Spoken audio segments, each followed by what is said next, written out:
How are we doing, guys? Moose here, episode 11 of our West Ham United career mode, and we get a little bit of business out of the way here to start off.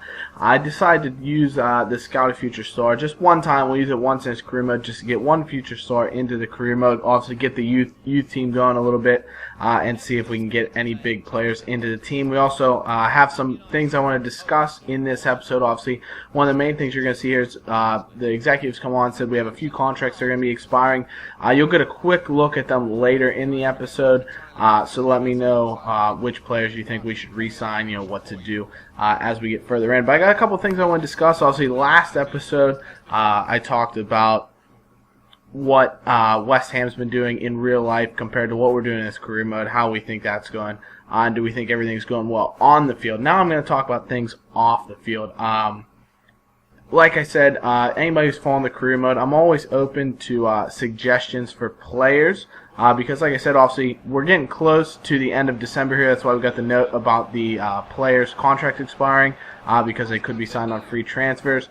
But I do have a short list of players. We don't have a ton of money this transfer window just because we used the majority of our transfer budget this year on the youth scout that we signed. I think it was a 5-star, 4-star youth scout. So he cost us about $6-7 million. So from that, we don't have a ton of money. Obviously, the key thing is going to be re-signing the players that we do have, and then from there potentially bringing in some new players. But we don't have a ton of money, so obviously I'm open to new player suggestions, players to bring on loan, things we can do like that. So if you ever have any suggestions, let me know because I do like incorporating them into the career mode. And even if we don't bring them in, I love being able to take a look at them. And if we do, obviously if they do fit a need in the team, then we'll definitely be interested in potentially doing that if we can afford it and make it a big play. As Downing just misses putting away a rebound there. But that's the first thing I want to talk about. The second thing is I actually have a career mode Twitter. As Valencia scores there, the beautiful header, how he got so wide open. That's why Leicester are currently sitting in the relegation places because they just have shocking defending like that. Valencia just gets off the back shoulder of his defender, eventually finds himself in so much space, and it's an easy headed finish. But I have a Twitter that I like to talk about all things, football, soccer, whatever you call it. Obviously, depending on where you're from, whatever you call it. But I have, like to talk about that. Like to talk about real West Ham. Like to talk about career mode. You'll see, notes about all my updates. But if you ever, this kind of has to tie into what I'm going to talk about next. But if you ever have any ideas for the career mode, player suggestions, anything like that, feel free to tweet at me. I'll put the link to my Twitter in the description. But it's Moose141DM. Obviously, the same as my YouTube name. Just feel free to to tweet at me if need be, or follow along and everything like that. And that comes into my next thing is obviously I have the career mode going. Obviously with school and things of that nature, I don't always being in college, I don't always have the most time to pump out a ton of updates a week. That said, I want to at least get, obviously I try to get at least 2 or 3 a week. And I want to make them interesting for you. Also, we've kind of been buzzing along with the games here. That's just what happens when you're in the middle of the season. We'll get into some transfer rumors and things of that nature in the next couple episodes. But that said, this is where the Twitter comes in. Obviously, if you have ideas for the career mode, if you want to try create a player story, I know last career mode I had like the newspaper type thing going on. We could bring that back. If you have any player stories, as we get the huge break that's going to really change this game here. Jamie Vardy gets sent off for his second yellow. Obviously, they didn't include the first yellow highlight in the footage, but this second one, clearly a yellow. Absolutely late tackle on Jenkinson. Takes him out, leg up in the air.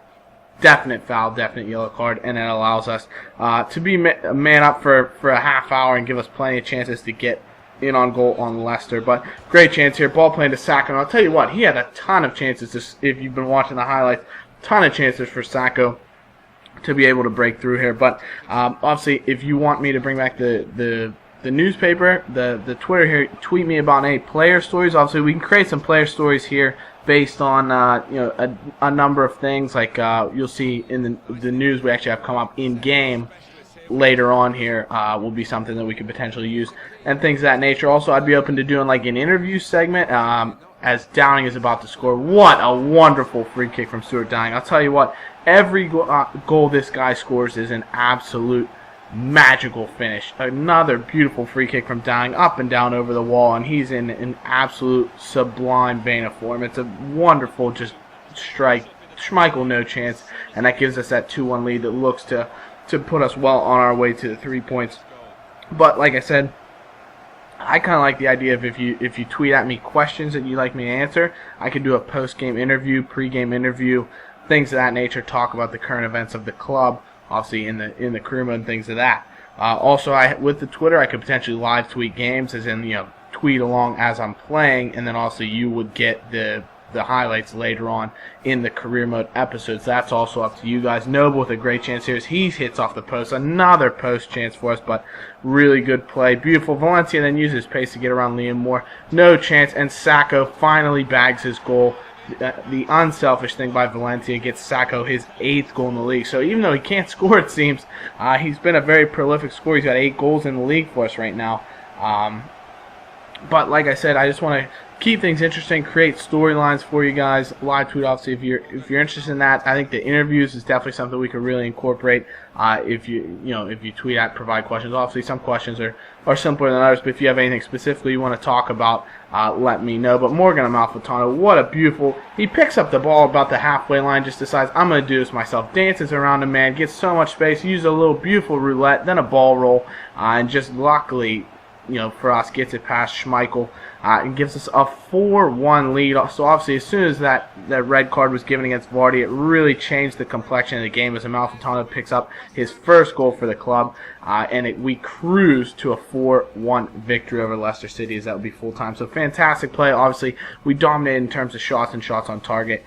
Possession was relatively even, but we did take the lion's share once they did go down to 10 men, and Aaron Cresswell actually wins man of the match, so good to see him having a great performance. Valencia, Downing, and Sacco also with 8+ ratings, and Amalfitano with his first goal. So that's really why I wanted to talk about in this episode, and then obviously we'll get to the rest of the highlights. As we did offer some contracts here. We offered Winston Reid the $40K a week that he wanted to try and keep him onto the team. We also offered Ravon Morrison a new contract because he's a player with a ton of potential that even if we were to sell him on, we don't want to lose him for free.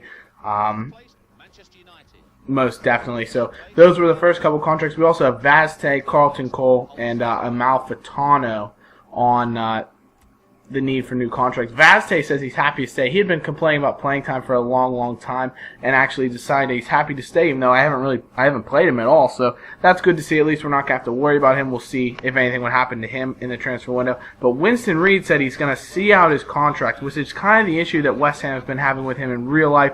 He won't sign a contract extension. There's actually been news that he may have just agreed to one today. It just came out, but it's just speculation at this moment in time. But obviously he's arguably our best central defender, and we'd love to keep him on, which I would love to keep him on as well in this career. So let me know if you think I should continue to go after him, offer him a little bit more money to keep him in the club as opposed to letting him go on a free.